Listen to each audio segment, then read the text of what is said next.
Hey guys, how's it going? My name is Jeff, and today we're going to be taking a look at the 2023 Nissan Z Performance. And this is an absolutely gorgeous car. This is probably one of the most beautiful cars Nissan's put out in a few years, and it's a fantastic way to pay homage to the previous generations of the Z while giving us the updated sports car we've been waiting for since the 370Z first entered production. And it was quite a long production at that. Now this car is 80% brand new, but first in this video what we're going to do is we're going to talk about the exterior of the vehicle, we're going to move on to the engine, and then we'll talk about the interior, and then of course we'll take it for a drive. So just to do a little bit of a rolling pull here. Oh yeah, a little bit of wheel spin. This is fast. This will put a smile on your face for sure. So first, let's talk about the exterior look. So we obviously have the brand new Nissan badge, which was part of their rebranding, but let's just talk about this stunning color. So the Nissan Z has a couple of different color options that are available. A lot of them are two-tone, like you see here. This is passion red with a two-tone black that you see over the back there. There's actually only 3 colors available for the Nissan Z that do not come in this two-tone configuration. Now personally, as much as I like the yellow that was available for the launch color, I do like this red. I think this red might actually be the best color option you can get for the Nissan Z. So some more stuff just on the front here. We can see some of that 240Z influence. Of course, this was inspired by generations of Z heritage. So we have a very pointy nose. We even have some little power bulge hood dents on there to sort of accent things and make everything look just a bit more aggressive. And the black roof is a very nice touch with a very clean silhouette that is, of course, very Z-like. And then of course we have a gray grille that's been updated, and this looks really good in person. I know some people thought it looked kind of bulky, but it actually looks very nice and it fits the car very well. And there's some future options that were actually unveiled in Japan that have a split bumper that's available as a dealer installed option. So we may see some future bumper options in the future as the production for the Z continues, but I think it looks just fine as it is. And of course it helps with cooling, which is pretty important, especially when you have as much power as this car has. So let's go ahead and let's start moving around the car a bit and see what all we have going on here.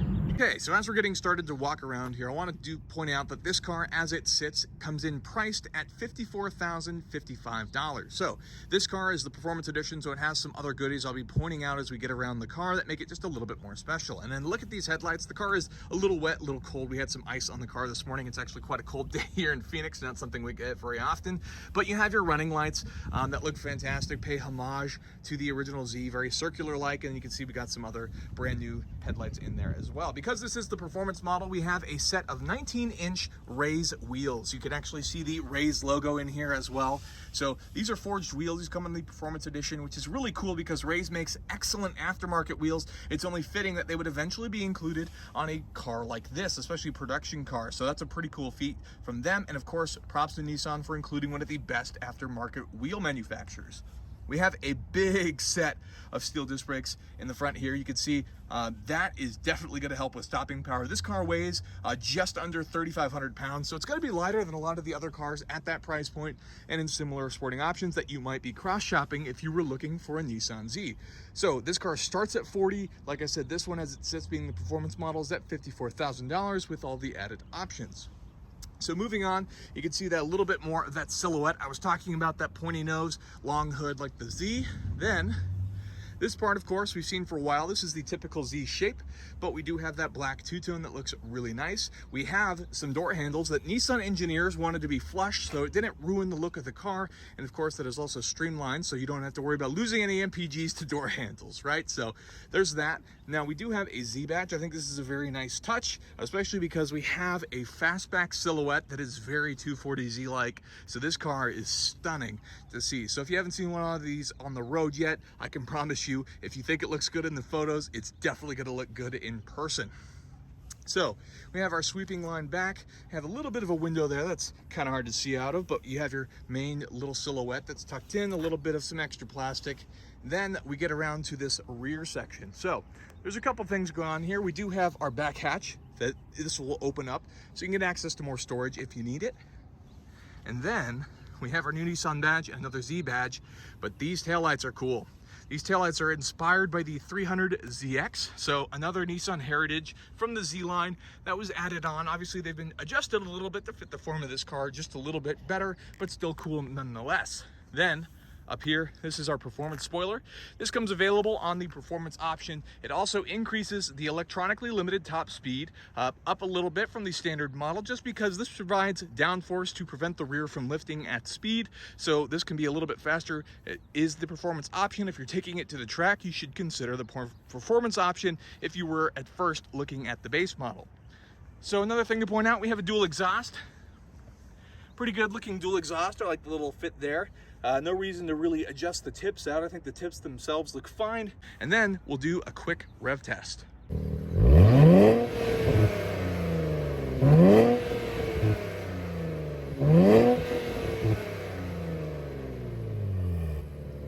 So I think it sounds pretty good in stock configuration, at least just revving at idle there. Obviously not too impressive with the car standing static, but I'll show you some sounds of the car later as well when we kind of get it underway. Now, the last thing I want to show you on the exterior is this right here. So this is the gas cap.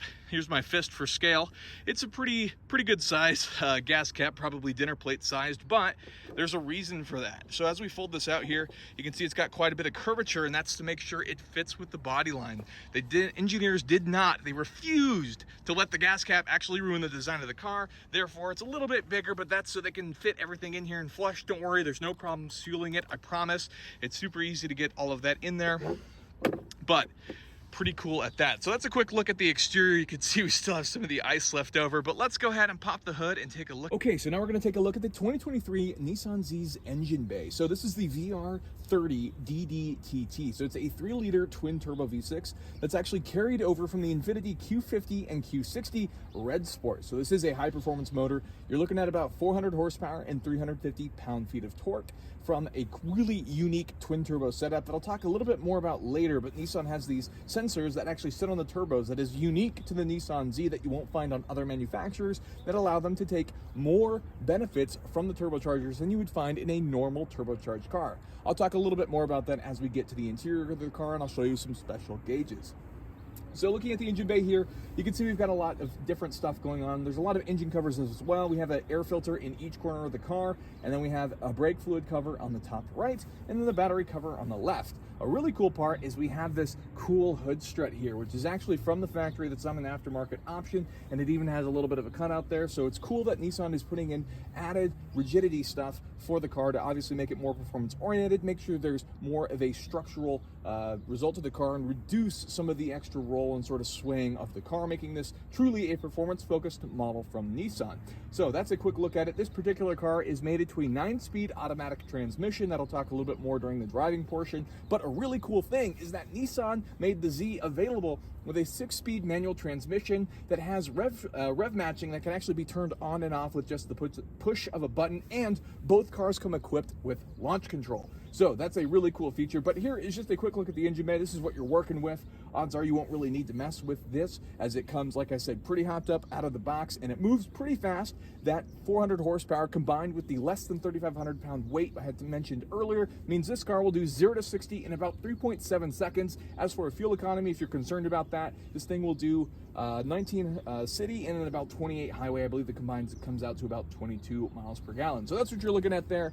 But the key point to that, obviously, is keeping your foot out of the gas, which again, I'll talk more about during the driving portion. That's just a quick look at the drivetrain and what we're working with there. Obviously, the power goes to the rear wheels. There is no all-wheel drive option or anything like that currently. So let's get in the interior and let's see what that looks like. So very quickly, just to talk about the interior for a sec here before I get in and start showing you some of the quirks. This is a red and black interior, so this is actually an option. All of the red you see here is actually leather, and then we have a synthetic suede that is this black that you see in the middle of the seats. It's actually quite comfortable, and then we have an array of other materials. You can see there's some black plastic, some other covered materials throughout the car, but the red leather is a very nice touch. It's a very nice complement to our unique passion red color that we have on the exterior. So let's talk about the interior features.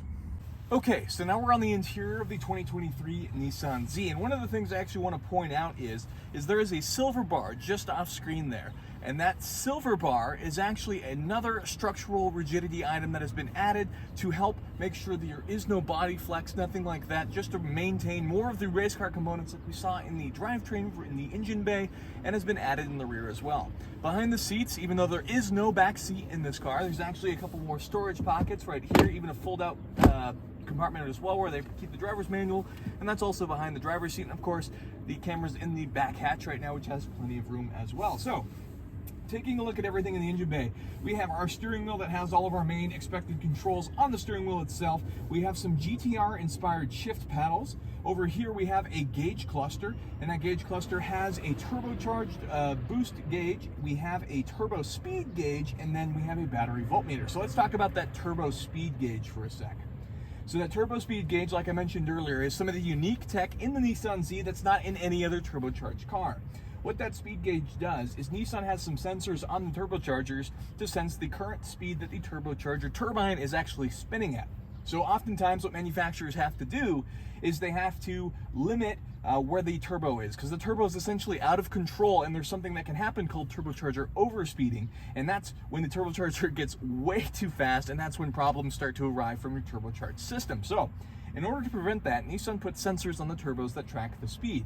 So rather than have to either dial the safety of the boost back to make sure nothing bad happens to the turbos, and then have to offer some sort of margin of error to adjust for that and dial it back even more, by having the speed sensors on there for the turbos, Nissan's able to take full advantage of the turbos, rev them all the way out more than they would normally had they had the typical manufacturer setup. So that makes the car more performance oriented, allows you to rev the car out more even in turbocharged format, and just get more enjoyment out of your turbocharged V6. So moving on to some of the other items, we have a digital dash. Like I said, GTR inspired shifters. We have our main media control center, which this is actually bumped up. It's 8 inches in the base model. This one is 9 inches with navigation. Now this is touchscreen, but you also have a series of buttons down below to help navigate, which is really nice. I don't like when everything goes full touchscreen. I think it's nice to have a blend. Certain things should always be buttons. Down below here we have our AC control system that's very easy to access and kind of hidden out of the way, and very beautifully done, I might add. And then down here we have our start button on the left, and our drive mode select on the right, which is actually for standard mode and sport mode, but I'll get into that during the driving portion. In the middle here we have our shifter for our automatic transmission. Now if you're doing a test drive in this car, it may seem a little bit awkward at first if you're not used to it, but I can promise you, you actually get used to it really, really fast, and I don't mind it at all. Allows you to adjust into manual, so you can use the paddle shifters that are here on the steering wheel. Behind that, we have our heated seat controls, one for each seat there, and then we actually have a trunk pop as well. Now, looking here, there's a bit more unique things here. We actually have a mechanical e-brake. So Nissan says they know their customers, and they didn't want to add some push-button electronic e-brake. They have a manual parking brake there, so that's pretty nice. We have one cup holder here that's just always out, but if you actually push your armrest here back, boom, there you go. We actually have a second cup holder available. Then if you push this button, you can actually fold it up and you have some more storage space and another cigarette lighter that you can use for an auxiliary port should you choose to do so.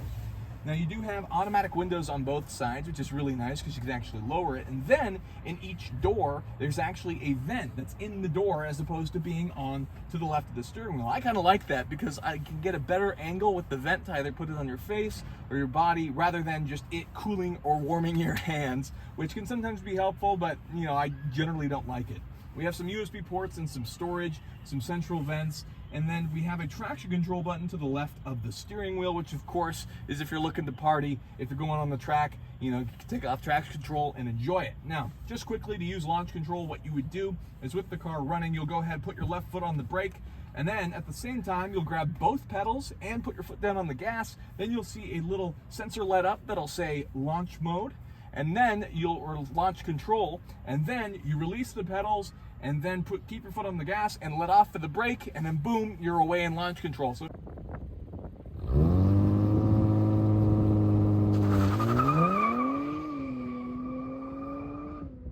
if you're taking it to the drag strip, there you go, that's your quick tutorial on how to use launch control. But that's enough about the interior and this beautiful red leather with the synthetic suede.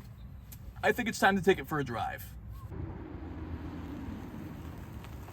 Okay, so now we're inside the 2023 Nissan Z, and we're going to take it for a drive real quick. So first, we're going to go ahead and hit that start button, and put our seatbelt on, you can hear there's actually a little bit of audio noise that's inside, which brings up the perfect opportunity for me to tell you a little bit about what all is going on in terms of the speakers. So this does have a Bose sound system in here that is pretty nice. And then what's actually going on is this actually has some active noise cancellation that happens to cancel out unwanted engine noises and even unwanted freeway noises. While at the same time, it provides you a fantastic sound system that is adjustable through that main center console. And then, in addition to buffing out some of the sound, it even has some added engine noise that gets pumped in for the car just to give you more of that sports car feel. So let's go ahead and let's back it up here, which it does have a backup camera, of course, which seems like it's kind of like 480p, not the highest quality camera I've ever seen, but it's still there and it works. It's good enough. You don't need it to be high definition, right? So let's go ahead and get it on the road. And the automatic, by the way, if you're just doing, let's talk about the drive modes, for example. So just to get started, the standard drive mode is what I would leave it in most of the time. Obviously, that's what's recommended for regular city driving or commuting. And of course, sport would be recommended for curvy roads and canyon driving or even track day use for things like that. There's a couple reasons for that. So standard, obviously, you'll get better gas mileage.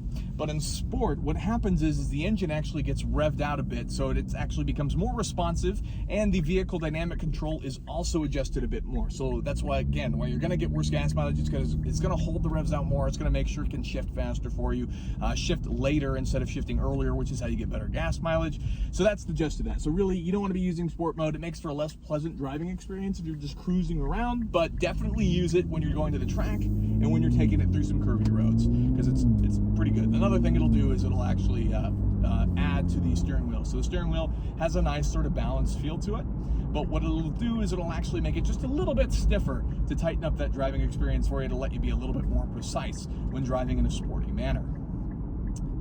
So, and the brakes are really good, by the way, really smooth. So, keep moving it around there. It has a really good responsiveness. The car feels really planted, and there's no way that I would be able to get this car anywhere near its limits. Now, I recommend leaving traction control on anytime you're on the street, because this car actually will bite. Even with traction control on, this car can be a little bit slippery and get a ton of wheel spin. So be careful. Make sure you're familiar with the car before you think about taking that off on the street. That's definitely a track only sort of sporty recommendation as far as when to use traction control. So overall, the digital gauge is pretty nice. You have a multifunctional display that has a G-force meter for the track. You can get another boost meter on the digital gauge if you want. There's actually shift lights that are working when you have the manual mode and you're using the pedals, the paddles, excuse me. That'll actually bring it up when they turn rad shift. So it's a pretty cool build-up if you want to feel like you're in a Formula One car. And then, of course, there's tire pressure monitoring systems, and then you have both engine oil, water temp, all that type of stuff that you would expect with a giant tack in the middle, which is sports car stuff, and that's pretty important. The general grip of the car, like I said, it can kind of spin the tires a little bit when you get on it, even with traction control on, so be wary. Don't do it when it's not safe, that type of stuff. The gas mileage, like I said, you got to stay out of it, because the minute you kind of get on that pedal a little bit heavier, you will want your gas mileage tank, and that's no good.